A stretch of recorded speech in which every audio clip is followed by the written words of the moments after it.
At a virtual ceremony, three key projects have been inaugurated between India and Bangladesh.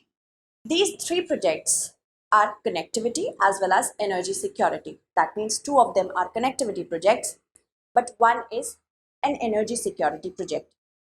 This shows us how important Bangladesh is for India. From the perspective of GS mains, paper first, second and third, specifically international relations, you have to remain engaged with this class till the very end. Do not worry about notes. It is provided through my Telegram channel, Pooja Dwivedi UPSC. If you have any queries, you can talk to me on my Instagram and follow me on my threads. So three key projects that we are talking about. First is Agartala Akhaura Rail Project. Second is Khulna-Mongla Port Line. And third is Unit 2nd of the Maitree Super Thermal Power Plant. Bangladesh is immensely important to India.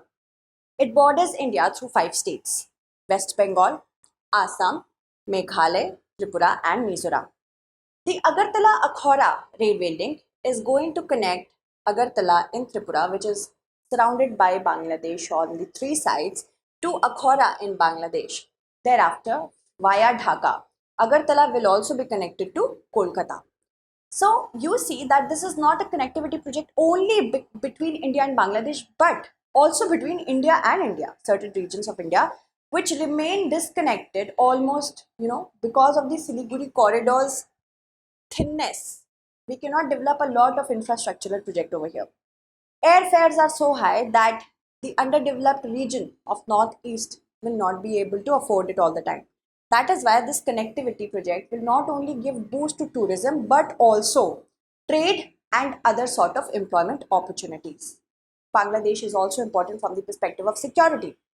Because Siliguri corridor, as I told you, because it is so thin and Chinese aggression is rising, specifically right now when China is in talks with Bhutan to swap Doklam for Sakting Wildlife Sanctuary, we are going to face a lot of threat over here. In case of any war, if this becomes disconnected, the Northeast will entirely go out of India's hand, but that is not going to happen. Of course, this is a hypothetical situation. We have to be ready for everything. So Bangladesh is going to provide connectivity.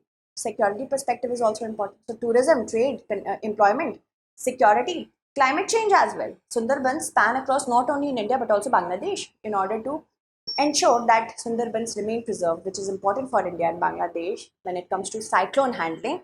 That is why Bangladesh is very important for us. We cannot iterate enough.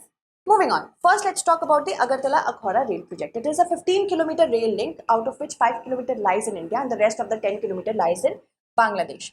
When Agartala is connected to Akhaura, Akhaura will be connected, has already been connected to Bangladesh, Dhaka in Bangladesh, and then we will also find a way to Kolkata.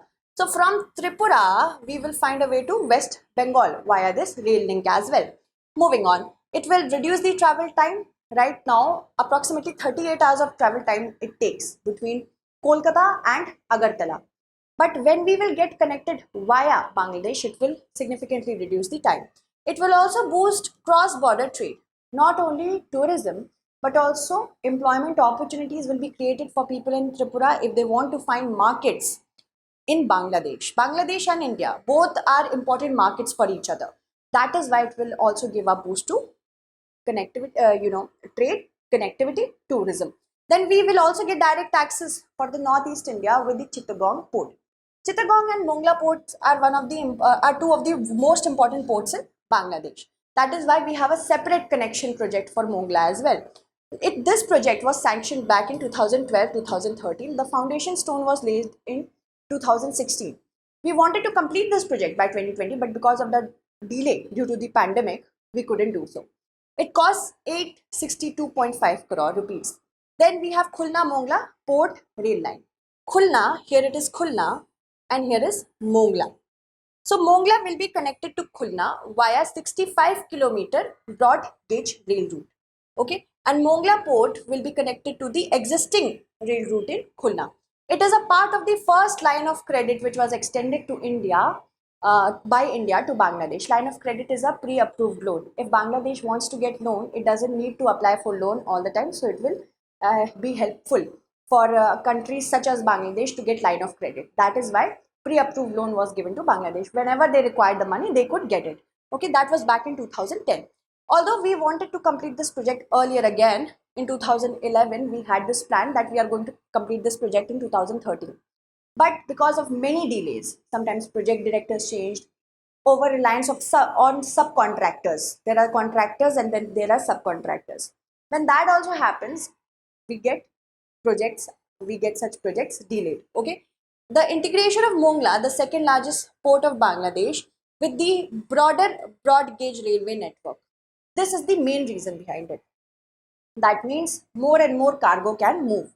More cargo means more trade, and that is why Bangladesh is going to get a lot of support. Also, India has been invited time and again by the Prime Minister of Bangladesh that why not explore opportunities for Chittagong port and Mongla port.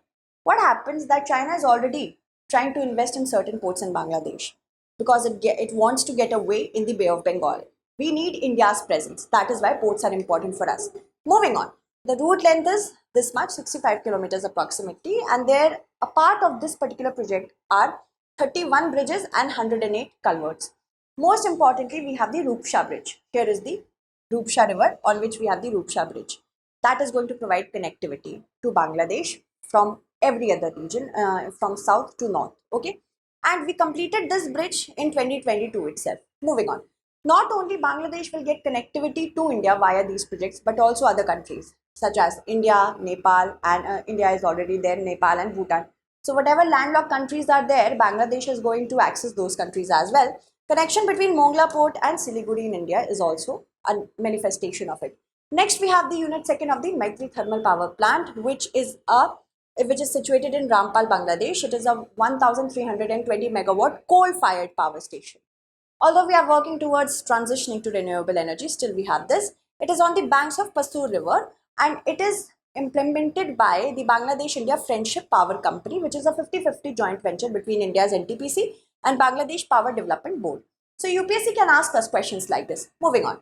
In April 2017, this was actually thought of why not we get along with the Pera power plant in Patuakhali, another important project. So this was a conception of that. Bangladesh and India, they have entered their Sonali Adhyay. That means the golden period of relationship. How can we say that? Do you know that Bangladesh was invited as a part of tradition under India's presidency in the G20 summit? And Bangladesh was the only country from South Asia to have been an invitee. With Bangladesh, we have had come a long way since its liberation.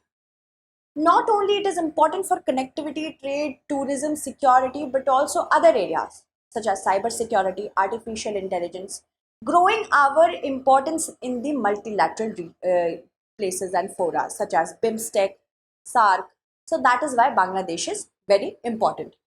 Bangladesh is India's largest trading partner in South Asia from the perspective of the year 2021-22. India is Bangladesh's second largest trading partner, but the largest export market in Asia. Bilateral trade between the two countries grew 14% despite the pandemic. And we are also planning on a comprehensive economic partnership agreement that is going to open more markets for Bangladesh and India. It is India's gateway to the northeast. As we know that there is just this small Siliguri corridor that is connecting the rest of the India with the northeast India. Bangladesh is providing us land connectivity. It is providing us the opportunity to increase trade with each other and within India, specifically to the northeast. It is a part of India's Act East, Look East, Act East policy.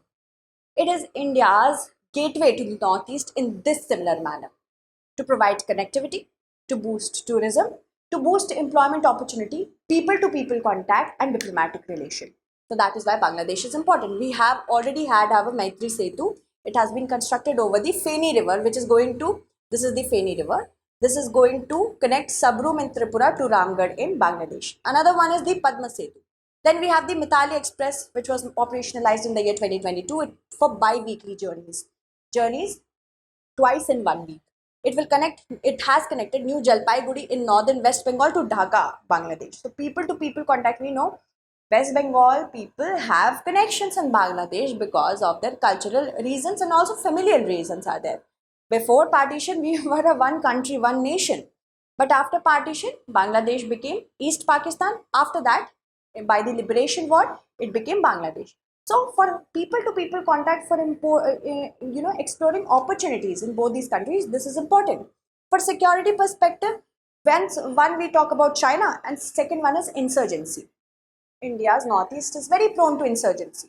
So in order to take care of insurgency issues, Bangladesh has been very helpful to India. It has captured militants, captured insurgents and also handed over them to India. This is the most important pillar of our relationship. Reportedly, the neighboring country has been an outstanding partner for India on security issues. It has zero tolerance attitude towards terrorism. This is how a country works. Don't just even think of once of Bangladesh. Sometimes we just like get confused between Bangladesh's own interest but our interest. No, both the countries have a similar interest. Canada, look at Canada. Canada let its soil to be used for terrorism against India by supporting Khalistan issue. But when it comes to Bangladesh, Bangladesh has zero tolerance towards it. So Bangladesh's security is also very important for India because of the refugee crisis. If any issue happens in Bangladesh, refugees will spill over to India. That is also another problem. A central pillar, it is in India's neighboring neighborhood first, act east policy, look east policy. Because of the Chinese threat also, Bangladesh has had an exaggerated position. India prioritized Bangladesh and supplied 10.3 crore vaccine doses in the country to the country. And as a part of the vaccine Maitree project, it has been the largest recipient of doses. It was reciprocated by Bangladesh. Bangladesh also supplied COVID essentials, including 10,000 vials of remdesivir and around 30,000 PPE kits to India. Bangladesh had already given the order. It did not receive the supplies till Bangladesh did it. It received supplies at a very later stage. Still, Bangladesh did not care about that. It did what it had to do. This is how you maintain a friendly relation with a country. This is how. Moving on, climate change and disaster management here also. Because India's presidency was concentrating on green development, climate finance and life, it has been said by the prime ministers of both the countries that climate change is a proper concern and a common concern for both these countries. Particular attention has been laid on the Sundarban area. Disaster risk reduction is also a new area of emphasis under India's G20 presidency. MOU on disaster management in 2021 was signed between India and Bangladesh to mitigate the transnational threat. For transitioning to renewable energy, India can help a lot. India is already doing well when it comes to 2 NDCs out of 3. India can also help Bangladesh in transitioning to renewable energy because Bangladesh has recently announced its target of generating 40% of its power from clean energy by the year 2041. So technology transfer and skill transfer can take place. Friendship Pipeline and Maitree super thermal power projects are a step in the right direction, although Maitree is dependent on coal. In 2020 Virtual Joint Summit Framework on Understanding on Cooperation, another cooperation was signed for hydrocarbon sector. So these are the various sectors where India is talking to Bangladesh, India is cooperating with Bangladesh. We are also wanting to forge a better multilateralism. India wants to show the country that not only bilaterally India can not dominate, but India can maintain a substantial friendly relation, not only bilaterally but also multilaterally. And Bangladesh is a key partner when it comes to BIMSTEC, SAARC, IORA. So I hope you understood the importance of Bangladesh and I hope you can write a good answer. Thank you so much for watching. Stay updated.